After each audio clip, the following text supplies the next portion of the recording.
Hello guys, आप सभी को मेरे चैनल पे स्वागत है। चैप्टर के शुरू में हमें दिखाया जाता है शिनबू ताइक्यून से छुट के अपने घर चला आता है। इस वजह से उसका मॉम उस पर गुस्सा करने लगता है और कहता है, तुम्हें पता है पार्टी में मैं कितने एम्बेरस हो गया था जब तुम्हारे बारे में पूछा गया था। और कहता है, हे तुम उठो, मुझसे बात करो। तब शिनबू उसको मॉम पर गुस्सा करने लगता है और कहता है, मॉम मुझे टच मत करो, मैं बस बहुत टायर्ड हूँ, इसलिए मैं थोड़ा रेस्ट लेना चाहता हूँ।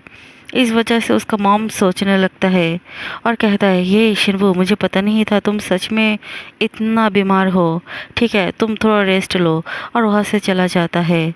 लेकिन इस तरफ शिनबू कांपते हुए सोचने लगता है, क्या हुआ अभी अभी मेरे और ताइकुन के बीच में, ये क्या हुआ। मैं उसे दोबारा नहीं देखना चाहता हूँ और मैं यहाँ पे कभी भी वापस भी नहीं आऊँगा। फिर हमें सीरियल में दिखाया जाता है शिनवो के क्लासरूम। वहाँ पे एक बॉय आके कहता है, हे तुम सब लोग अपनी वीकेंड को कैसे बिताया।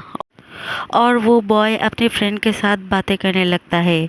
और दूसरी तरफ हमें शिनबो को दिखाया जाता है, वो अपनी क्लास में आके बैठ के अपना मास्क उतारता है और सोचने लगता है, ये बहुत वेird है। जब मैं अपना डेली लाइफ में चला आया हूँ तब मुझे लग रहा है वो सब कुछ जो भी मेरे और इनोक के बीच में हुआ था वो सब सिर्फ मेरे वाइल्ड इमेजिनेशन है। और फिर शिनवो अपने फ़ोन में इनोक का मैसेज को देखने लगता है और सोचता है, मैं क्या पागल हो गया हूँ, कोई मुझे आके बताओ मैं पागल नहीं हूँ। और अपने लिप को टच करते हुए इनोक के बारे में सोचते ही उसे ताइक्यून की किस के बारे में याद आता है और सोचता है, मुझे जल्दी से इस नाइटमेयर से छुटकारा पाना पड़ेगा।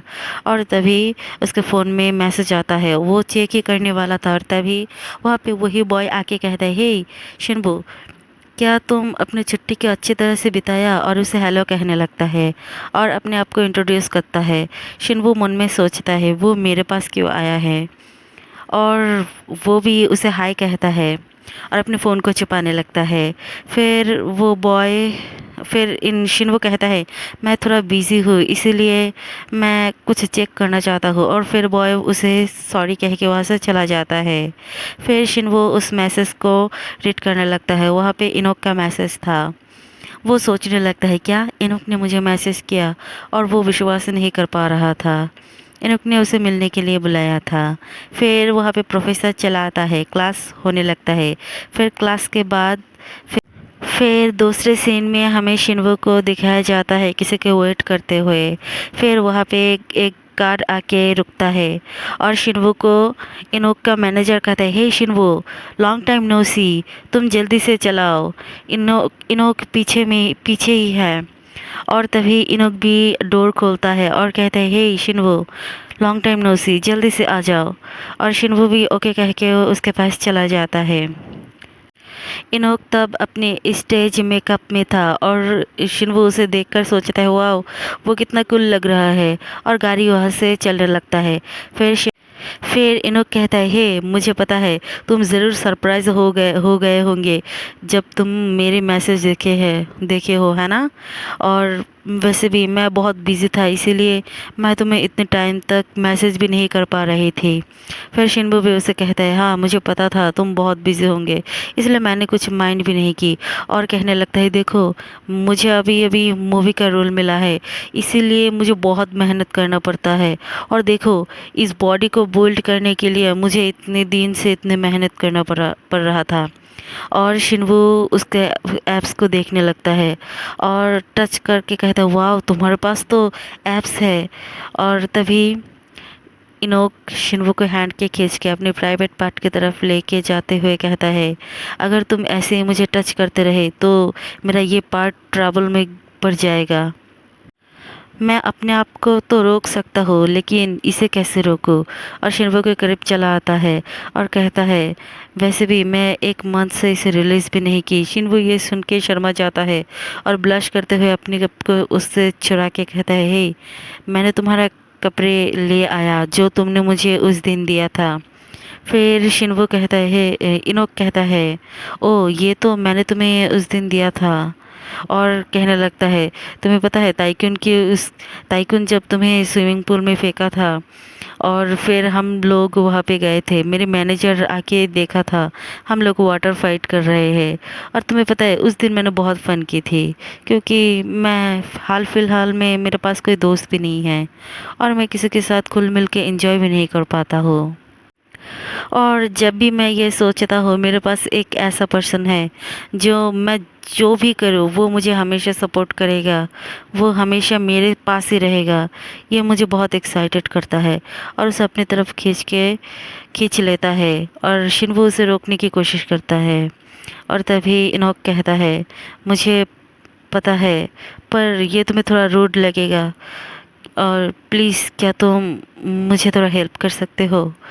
और उसे अपने नीचे बैठा लेता है और कहता है, प्लीज़ मुझे थोड़ा प्लेजर दे दो। फिर इनोक का मैनेजर को दिखाया जाता है, वो सोचने लगता है ताइक्यून के साथ उसके हाल फिलहाल रिश्ते अच्छे नहीं जा रहा है और वो कितना कोल्ड हो गया है एक दूसरे से। लेकिन शिनवू बहुत क्यूट है और उसके साथ अच्छी भी है और काइंड भी है और ये अच्छा ही है, वो दोनों बड़ी बड़ी बन जाए तो अच्छा ही होगा। और इस तरफ हमें दिखाया जाता है शिनवो उसे हैंड जॉब देने लगता है। इनोक कहता है, मुझे पता नहीं था तुम्हारा पहली बार के हिसाब में ये इतना अच्छा फील करेगा। तब शिनवो कहता है, मैं ये ऑलरेडी कर चुका हूँ और मन में कहता है ताइक्यून के साथ। फिर इनोक शिनवो को फेस पकड़ के कहता है, मैं तुम्हारा माउथ से ट्राई करना चाहता हूँ, क्या तुम मुझे माउथ जॉब दोगी? न- अगर तुम ये नहीं पसंद करते हो तो तुम्हें देने की कोई ज़रूरत नहीं।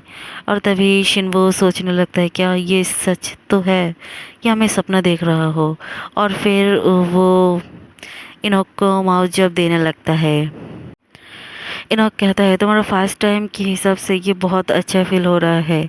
इस तरफ शिनवो सोचता है, उसका वो टर्न ऑन चेहरा वो मैं बहुत और ज़्यादा देखना चाहता हूँ और उसे ज़ोर ज़ोर से माउथ जब देने लगता है। फिर इनोक उसके माउथ में ही रिलीज़ कर देता है। फिर हमें दूसरे सीन में दिखाया जाता है इनोक का शो में। वहाँ पे इनोक का लाइव शो हो रहा था जहाँ पे इनोक के बारे में बहुत कुछ पूछने लगता है और उसके मूवी के बारे में भी पूछने लगता है। और वहाँ पे बहुत सारे फ़ैन भी आए आए थे। शिनबू भी उसे देखकर बहुत खुश हो जाता है। फिर एक पर्सन इनोक के पास एक गिटार ले आके कहता है एक गाना गाने के लिए। फिर इनोक गाना गाने लगता है और सारे फैन जैसे झूम जाता है। फिर इनोक एक परफेक्ट आइडल की तरह नाचते गाते हुए परफॉर्म करने लगता है और अपने फ़ैन को इम्प्रेस करने लगता है और सारे फ़ैन के साथ हैंडशेक भी करने लगता है। फिर ये सब ख़त्म होने के बाद हमें उन दोनों को घर लौटते हुए दिखाया जाता है और फिर वो दोनों होटल में जाने लगता है। और इनोक जब लॉबी में जाने लगता है तब वहाँ का एक सिक्योरिटी गार्ड कहता है, हे आपका ये पार्सल था जो आपको देने के लिए कहा है। और फिर इनोक उसे उसका चेहरा थोड़ा डार्क हो जाता है और उसे लेकर शिनवो को कहता है, चलो हम जल्दी से हम अब हमारे रूम में चलते हैं। और शिनवो सोचता है, उसका एक्सप्रेशन थोड़ा और था। और फिर वो दोनों अपने रूम में चला आता है। शिनवो इनोक कहता है, मैं यहाँ पे अकेला ही रहता हूँ, इसलिए अपने आप को कंफर्टेबल फील करो। और उस डिलीवर को वहाँ पे रख देता है और कहता है खाने के लिए कुछ ऑर्डर करे। और फिर शिनवो सोचता है, हाँ इनोक वो कितना हैंडसम है, क्या क्या मैं यहाँ पे सोऊंगा आज, क्या वो मुझे आज यहाँ पे रहने के लिए कह रहा है। और वो कुछ नॉटी सा इमेजिन करने लगता है। फिर शिनवो इनो को वहाँ पे जाके अपने पार्सल को खोलता है और उसका एक्सप्रेशन बहुत डार्क हो जाता है। फिर शिनवो उसे ऐसे देखकर उसके करीब जाता है और कहता है, हे शिनवो तुम इतना पेल क्यों दिख रहे हो। और तभी वो भी वहाँ पे जाके चौंक जाता है। वहाँ पे कोई स्टॉकर ब्लड से कुछ लिखा था और उसके पिक्चर को बहुत बुरी तरह से चीर फाड़ के दिया था, इसीलिए उसका हालत थोड़ा बुरा हो गया था। शिनवो कहता है, ये कौन तुम्हारे साथ ऐसा किया। और तब इनोक कहता है, ऐसा 1 साल से हो रहा है मेरे साथ, मेरा कोई क्रेजी स्टॉकर है, वो मेरे साथ ऐसा कर रहा है। अब तुम्हें पता चला मैं क्यों नहीं कोई गर्लफ्रेंड अफोर्ड कर पाता हूँ, क्योंकि अगर मैंने कोई गर्लफ्रेंड रखा तो वो लोग मुझे ज़िंदा ही जला देगा। और वैसे भी मैं कोई स्कैंडल हैंडल नहीं कर पाऊँगा, क्योंकि अब मैं मूवी मूवी में जाने वाला हूँ। और फिर ऐसे ही वो लोग बात करने लगता है। शिनवो सोचता है उसका लाइफ कितना हार्ड है ना। और तभी वहाँ पे डोरबेल बज उठता है। और तब शिनवो कहता है क्या यहाँ पे कोई आने वाला है। तब शिन इनोक कहता है हाँ तुम भी उसे पहचानते हो और वो राइट टाइम में आया है। यह कह के डोर के पास जाने लगता है। इस तरफ शिनवो सोचता है क्या मैं भी पहचानता हूँ। और वो रियलाइज़ कर चुका था। और तभी ताइकून फिर ताइक्यून रूम में चला आता है। ताइक्यून को देखकर शिनवू तो कुछ समझ ही नहीं पा रहा था। और उसके सामने सब कुछ धुंधला हो गया और उसे सब कुछ याद आने लगता है वो क्या क्या। और वो सोचने लगता है मैं उसे कभी भी देखना नहीं चाहता हूँ, पर मुझे अब उसे फेस करना पड़ेगा। और तभी इनोक कहता है तुम दोनों तो एक दूसरे को 1 महीने से नहीं देखे थे है ना। और मैंने शिनवू को अपने साथ ले गया था अपनी लाइव शो में, और वहाँ से हम लोग वापस आए यहाँ पे। और क्या तुम हमारे साथ डिनर करना चाहते हो। ताइकुन कहता है नहीं मैं डिनर करके आ चुका हूँ। और वो दोनों एक दूसरे को देखकर पॉज हो जाता है। सो देखते हैं आगे क्या होता है। यहीं पे ख़त्म होता है ये स्टोरी। अगर मेरी वीडियो अच्छा लगे तो लाइक कमेंट और शेयर कर देना। और अगर मेरे चैनल पे नई हो तो सब्सक्राइब कर देना प्लीज़।